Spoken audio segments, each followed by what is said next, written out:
10 डिसेंबर 2022चा दिवस. भारत विरुद्ध बांगलादेश मॅच सुरू असते. स्टेडियममध्ये 24 वर्षीय डावखुरा प्लेअर बॅटिंग करायला येतो.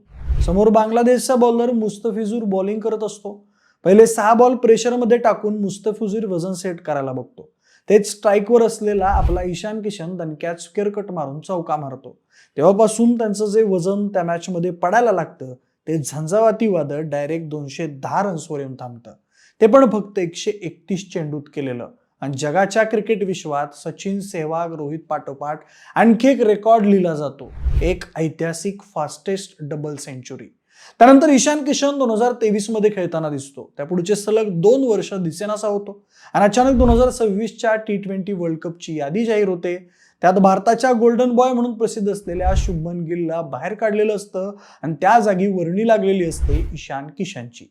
मग इतक्या दिवस ईशान किशन टीम इंडियामध्ये का नव्हता? ईशानने अशी काय जादूची कांडी फिरवली ज्यामुळे BCCI त्याच्यावर पावली?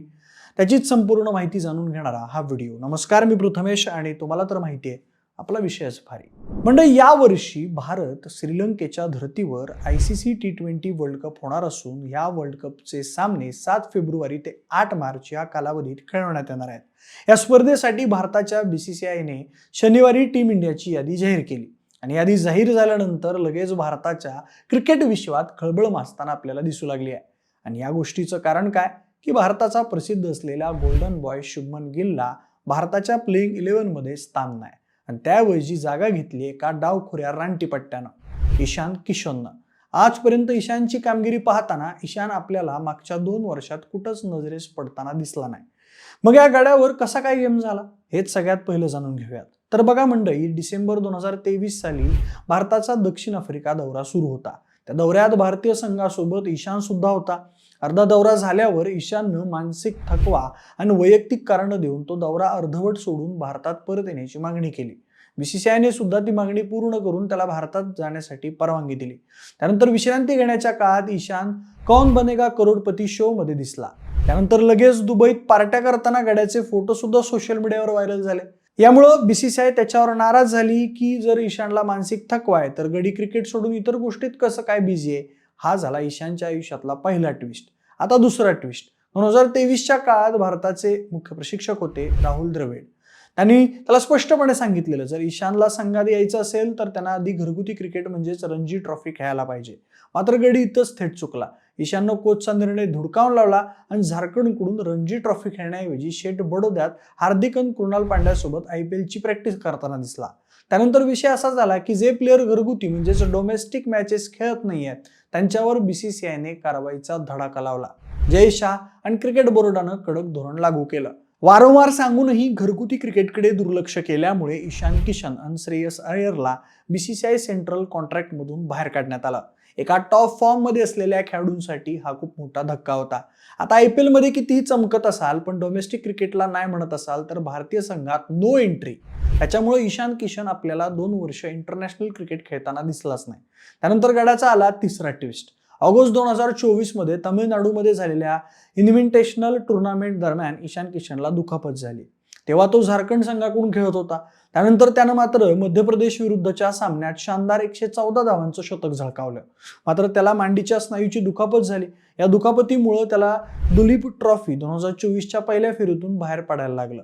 त्यानंतर गोंधळ असा झाला की गड्याला फक्त आलेला ताप, पण गडी म्हणतोय मला झाली मांडीची इंजुरी. अशा चर्चांना सोशल मीडियावर वेग यायला लागला. परंतु BCCIनं त्याची पाठराखण करत त्याला सांगितलं की खरंच ईशान किशनला इंजुरी झालेली आहे. म्हणजे विषय असा आहे की दुखापतीतून सावरल्यानंतर खेळाडूंना NCAचा रिपोर्ट द्यावा लागतो. पण ईशाननं तिकडे जाण्यापेक्षा स्वतःच्या वैयक्तिक कोचकडे प्रॅक्टिस करण्याला प्राधान्य दिलं, ज्यामुळे बोर्डाचा त्याच्यावरचा रोष आणखी वाढला. मग त्यानंतर गडी इंटरनॅशनलच्या कुठल्याच फॉर्मॅटमध्ये खेळताना दिसला नाही. कोणताही दौरा असो, कुठली इंटरनॅशनल मॅच असो, संघात ईशान किशनचं नावच दिसायचं बंद झालं आणि तिथूनच सुरू झाला ईशान किशनचा डाऊनफॉल. त्याला सतत बेंचवर बसवण्यात आलं. मग ईशान किशन हे नाव अचानक आगामी होणाऱ्या T20च्या वर्ल्ड कप 2026 मध्ये कसं काय झळकू लागलं त्याच्याकडे आपण बोलूयाच. तर बघा मंडळी, जेव्हापासून BCCIनं टीममधून वगळलं, कॉन्ट्रॅक्टमधून बाहेर काढलं, त्याचं मूळ कारण ईशान किशनची शिस्त होती. किती चांगल्या फॉर्मात असला तरी बोर्डाच्या निर्णयाला नकार देणं हे त्याला वारंवार महागात पडलं. त्याचाच पश्चाताप म्हणून डोमेस्टिक क्रिकेट खेळायला त्यानं सुरुवात केली. 2024 मधले वाद विसरून हार न मानता पुन्हा ग्राउंड लेवल पासून त्यानं सुरुवात केली.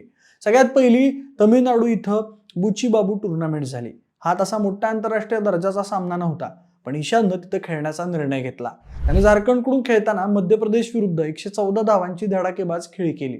विशेष म्हणजे गड्यानं षटकार ठोकून आपलं शतक पूर्ण केलं, ज्यामुळे तो पुन्हा जुन्या फॉर्म मध्ये आल्याचं वाटू लागलं. त्यानंतर ईशान शेठ दिलीप ट्रॉफीमध्ये खेळताना दिसले. इंडिया सी कडून खेळताना गड्याने इंडिया बी विरुद्ध 111 धावांची खतरनाक खेळी केली. त्यानंतर 2025च्या वर्षात त्यानं स्वतःला पूर्णपणे झोकून दिलं आणि 3 स्पर्धा दणक्यात गाजवल्या. पहिली सय्यद मुश्ताक अली ट्रॉफी, त्यात ईशान शेठनं झारखंडची कॅप्टन्सी केली. 8 सामन्यात 500च्या वर धावा टाकल्या, त्यात त्याचा स्ट्राईक रेट 160च्या वर होता. त्याने संपूर्ण स्पर्धेत 35हून अधिक सिक्सेस मारले. त्यानंतर रणजी ट्रॉफीमध्ये 2 महत्वाची शतकं आणि एक द्विशतक झळकावून हे सिद्ध केलं की माझ्याकडे सुद्धा पेशन्स आहे. त्यानंतर गाजवली विजय हजारे ट्रॉफी. इथंही त्यानं सलामीला 3 शतकं झळकावली. त्यामुळं त्याचं हे सातत्य बघून बीसीसीआय आताचे कोच अजित आगरकर हे भारावून जाणार हे मात्र पक्क ठरलं. त्यामुळंच त्याला भारतीय संघात स्थान दिले जाणार हे मात्र नक्की होतं. यावर आगरकरांनी देखील प्रतिक्रिया दिली की ईशान किशनची देशांतर्गत सातत्य आणि फॉर्म बघता ईशान हा T20साठी महत्वाचा खेळाडू वाटतो. तो आक्रमक डावखोरा फलंदाज आहे. T20 क्रिकेटमध्ये पॉवर प्लेचा फायदा घेण्यासाठी आम्हाला एका आक्रमक लेफ्ट हँडेड बॅट्समनची गरज होती, जो बॉलरवर दबाव टाकू शकेल. त्यात सोन्याहून पिवळं म्हणजे ईशान हा फक्त बॅट्समन नसून तो एक उत्तम विकेट किपर सुद्धा आहे. जिथं गरज पडेल तिथं तो विकेट किपिंग सुद्धा करू शकतो. म्हणून ईशान किशन हा पर्याय परफेक्ट आहे. त्याच्या येण्यानं एक आक्रमक लेफ्ट हँडरची उणीव ईशाननं भरून काढली. त्याचबरोबर ईशानचं भारतीय संघात पुनरागमन झाल्यामुळं त्याच्या आईला देखील अश्रू अनावर झाले. त्यावर त्याची आई सांगताना आपल्याला दिसू लागते की गेल्या 2 वर्षापासून माझ्या मुलानं केलेली मेहनत, सततची सुरू ठेवलेली प्रॅक्टिस ही देवानं पाहिली आणि त्यानेच त्याला हे त्याच्या मेहनतीचं फळ दिलंय. ईशानच्या आईच्या चेहऱ्यावर दिसणारा आनंद हा केवळ आनंद नसून त्यांनी ईशानमध्ये पाहिलेल्या एका स्वप्नांची चांदणी आहे, जी चांदणी येत्या वर्ल्ड कपमध्ये चमकल्या बिगर राहणार नाही.